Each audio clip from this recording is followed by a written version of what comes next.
नमस्कार दोस्तों, yoga tuber YouTube channel में आप सभी का स्वागत है। आज की इस वीडियो में हम सर्दियों में होने वाले आम समस्या खांसी के बारे में बात करेंगे।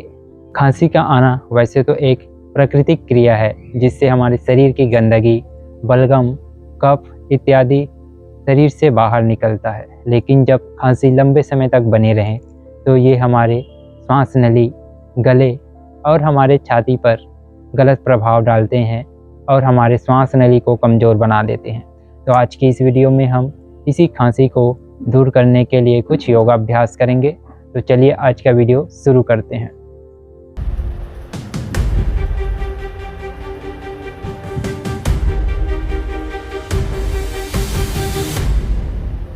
दोस्तों, हमारा पहला अभ्यास वो रहेगा ग्रीवा संचालन आसन। क्योंकि जो कफ होता है वो हमारे कंठ प्रदेश में, हमारे थ्रोट में जमा होता है। यदि हम गर्दन से संबंधित सूक्ष्म व्यायाम करते हैं तो वो हमारे कफ को दूर करने में काफ़ी सहायक सिद्ध होता है। तो चलिए स्टार्ट करते हैं। इसके लिए इस प्रकार सुखासन की स्थिति में बैठ जाएंगे, कमर गर्दन सीधा रखेंगे, फिर धीरे धीरे सांस लेते हुए अपनी गर्दन को पीछे की ओर झुकाते जाएंगे। जितना हो सके मैक्सिमम पीछे की ओर झुकाएं। जब आप मैक्सिमम पीछे की ओर झुकाएंगे तो अंतिम स्थिति में आप महसूस करेंगे कि आपके गले के सामने हिस्से में हल्का सा स्ट्रेच आ रहा है, हल्का सा खिंचाव और तनाव महसूस हो रहा है। उस खिंचाव और तनाव को महसूस करते रहें और 10 से 15 सेकंड तक इसी पोजीशन में अपने गर्दन को पीछे की ओर झुका के रखें। गर्दन में अच्छे से स्ट्रेच दें। फिर सांस छोड़ते हुए धीरे से मध्य स्थिति में अपने गर्दन को लेकर आएं। एक बार फिर से सांस लेते हुए धीरे धीरे गर्दन को पीछे की ओर झुकाते जाएं और गर्दन के सामने हिस्से में जो खिंचाव महसूस हो रहा है उसको अनुभव करें, उसको फील करें। उस समय के लिए फिर से इसी पोजीशन में होल्ड करें। फिर धीरे से फिर से वापस मध्य स्थिति में आए। इसी में हम अपने गर्दन को इस प्रकार ऊपर करते हुए अपने निचले वाले जो जबड़ा है यानी जॉ है उसको अप एंड डाउन कर सकते हैं। इससे भी हमारे गर्दन यानी नेक रीजन में अच्छा स्ट्रेच आता है और जो कफ हमारे गले में बैठा रहता है वो रिड्यूस होने में ये आसन काफ़ी सहायक सिद्ध होता है। तो चलिए देखते हैं कैसे। इस प्रकार फिर से गले को ऊपर की ओर लेकर जाएं और अपने निचले जबड़े को अप एंड डाउन करते रहें इस प्रकार से। आप महसूस करेंगे कि आपके गले में अच्छा सा स्ट्रेच आ रहा है।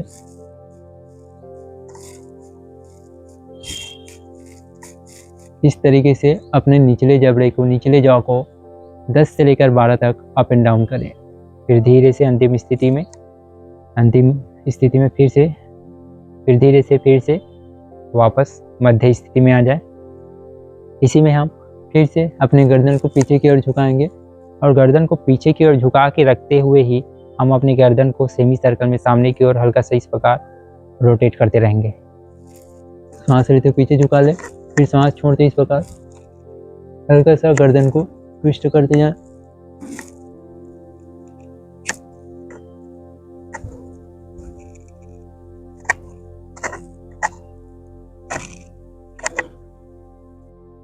फिर धीरे से मध्य स्थिति में वापस आ जाएं। इसको भी कम से कम 7 से 10 बार लेफ्ट और राइट इस प्रकार रोटेट करते जाएं। ये भी गले में जो कफ होता है उसको दूर करने में काफ़ी सहायक सिद्ध होता है। साथ ही इसी में हम इस प्रकार गर्दन को हल्का सा लेफ्ट साइड ट्विस्ट करके अपने जॉ को अप एंड डाउन कर सकते हैं। फिर धीरे धीरे गर्दन को राइट साइड हल्का सा ट्विस्ट करके अप एंड डाउन करें। अपने गर्दन को हल्का सा मूवमेंट करते रहें और अपना जो जॉ है, अपना जो निचला जबड़ा है उसको अप एंड डाउन करते रहें।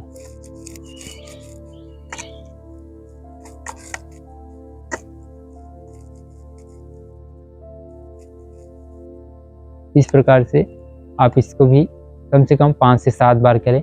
आप देखेंगे कि आपके गले में जो कफ बैठा हुआ है, जो हमेशा खांसी का कारण बनता है, वो 2 से 3 दिन का अभ्यास से निश्चित ही पूरी तरीके से समाप्त होने के कगार पे आ जाएगा।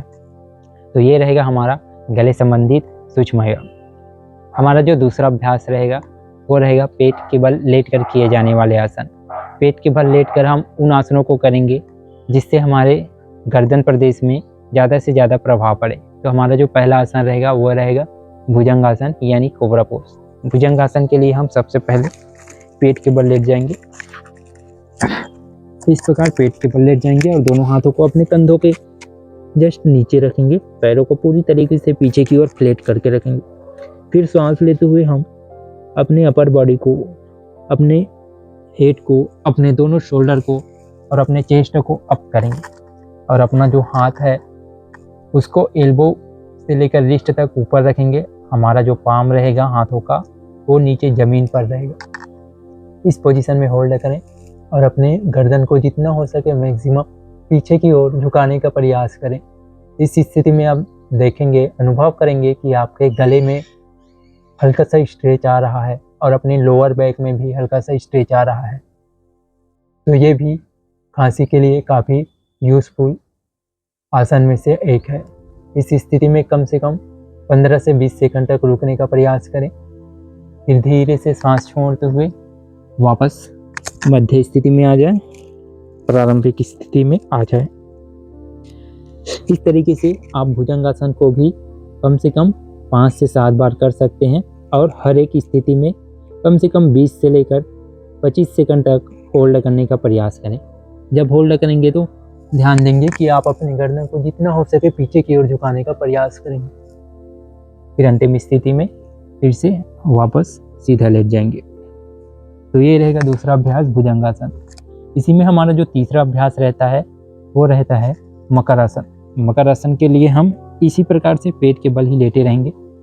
हम अपने दोनों हाथों को इस प्रकार कपनुमा बनाकर अपने डुंडी पे रखेंगे और हमारा जो हाथों की जो एल्बो है जो नीचे जमीन पर है उसको हल्का सा फैला के रखेंगे ताकि अच्छा सा बैलेंस बने और हमारे हाथों के जो पाम है उससे हमारे जो निचले जबड़े हैं या जो डुंडी है उसको हल्का सा ऊपर की ओर प्रेस करेंगे जिससे हमारे गले के ऊपरी हिस्से में हल्का सा स्ट्रेच आए। इस तरीके से और अंतिम स्थिति में इसमें भी कम से कम 25 से लेकर 30 सेकंड तक रुकने का प्रयास करेंगे। ये भी हमारे कफ को दूर करने में काफ़ी यूज़फुल होता है। आप अपने हाथों का एडजस्टमेंट इस प्रकार से रखेंगे कि आपके गले में हल्का सा स्ट्रेच आए, हल्का सा खिंचाव आए।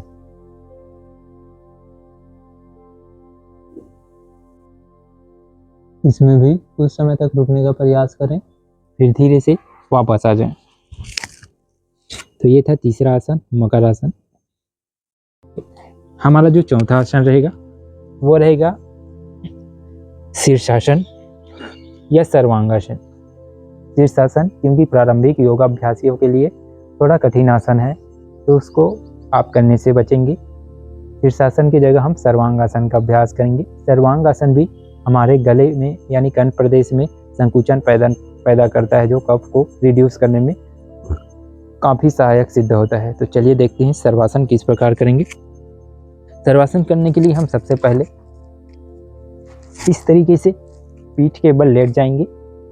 दोनों पैरों को पास पास रखेंगे, दोनों हाथ कमर के साइड में नीचे ज़मीन पर रहेगा। फिर धीरे धीरे दोनों पैरों को एक साथ ऊपर उठाते जाएंगे जितना हो सके और धीरे से अपने हिप्स जो रीजन है यानी कूल्हे का जो भाग है उसको भी ऊपर उठाते जाएं।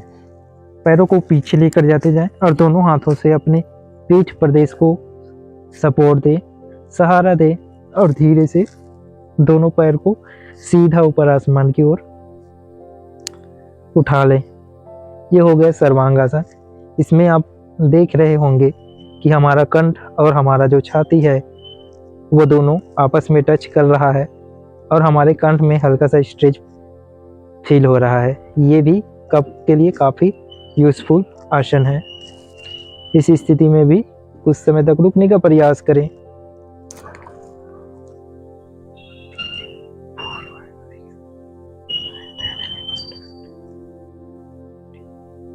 फिर धीरे से वापस आ जाए।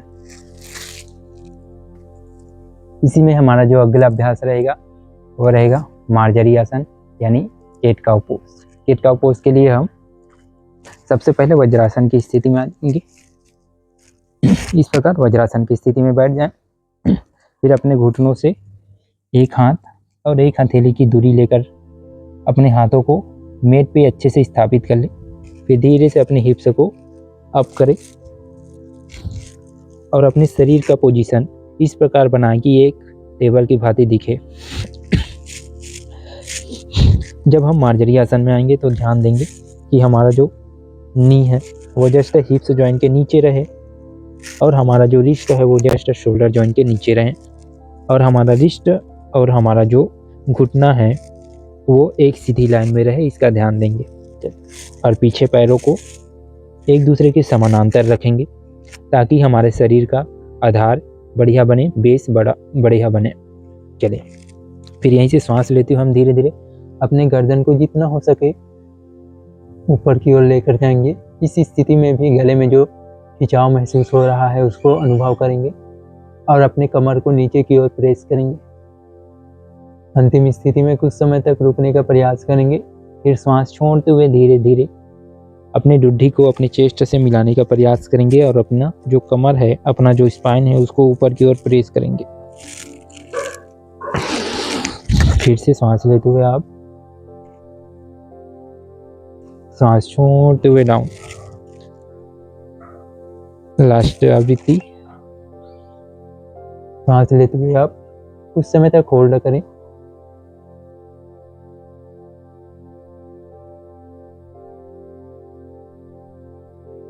सांस छोड़ते हुए धीरे धीरे डाउन। फिर धीरे से वापस आ जाएं।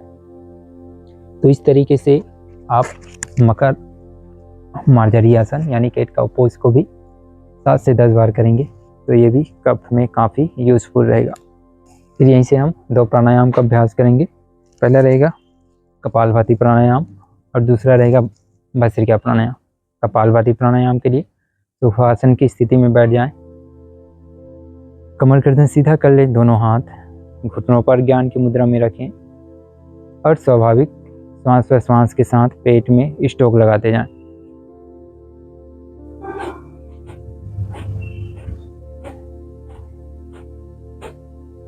पेट में जो स्टोक लगा रहे हैं उसको मानसिक रूप से काउंट करते रहें।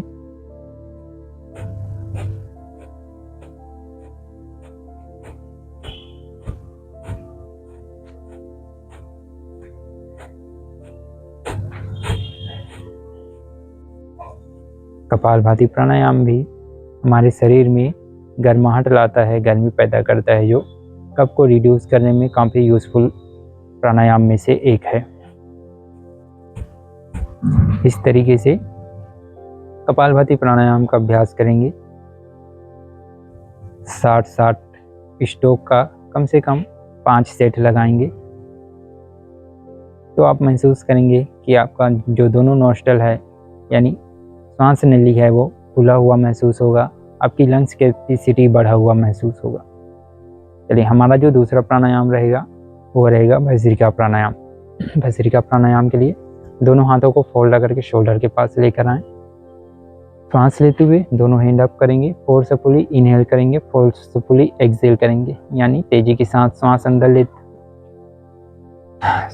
लेते हुए दोनों हाथ अप करेंगे और सांस बाहर छोड़ते हुए हाथों को डाउन करेंगे। चलिए इसको भी 20-20 का 3 से लेकर 5 सेट का अभ्यास करेंगे। चलिए इनहेल अप, एक्सहेल डाउन।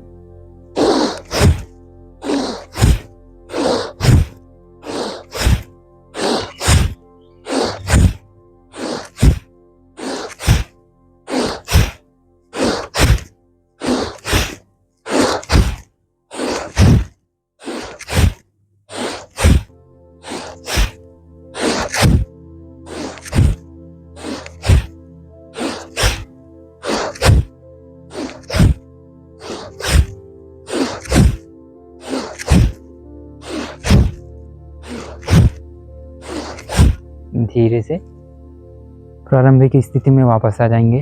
दोनों हाथों को घुटनों पे रख लें आंखें बंद रखें और पूरा अपना फोकस, पूरा ध्यान श्वास प्रश्वास पे रखें। दोनों नॉस्ट्रिल को खुला हुआ महसूस करें। शरीर को शिथिल और मन को शांत होता हुआ महसूस करें और अपने दोनों नासिका छिद्रों को पहले की अपेक्षा ज़्यादा खुला हुआ और पहले की अपेक्षा ज़्यादा श्वास प्रश्वास अंदर आता और बाहर जाता हुआ महसूस करें। इस तरीके से ये हुआ भस्त्रिका प्राणायाम का एक सेट। इसी को आप कम से कम 3 सेट या 5 सेट तक अभ्यास करेंगे। तो ये थे कुछ योगाभ्यास जो कफ को दूर करने के लिए काफ़ी सहायक है। निश्चित ही आप इसका अभ्यास करें, आपको निश्चित ही फ़ायदा देखने को मिलेगा। मिलते हैं नेक्स्ट वीडियो में, तब तक के लिए जय हिंद।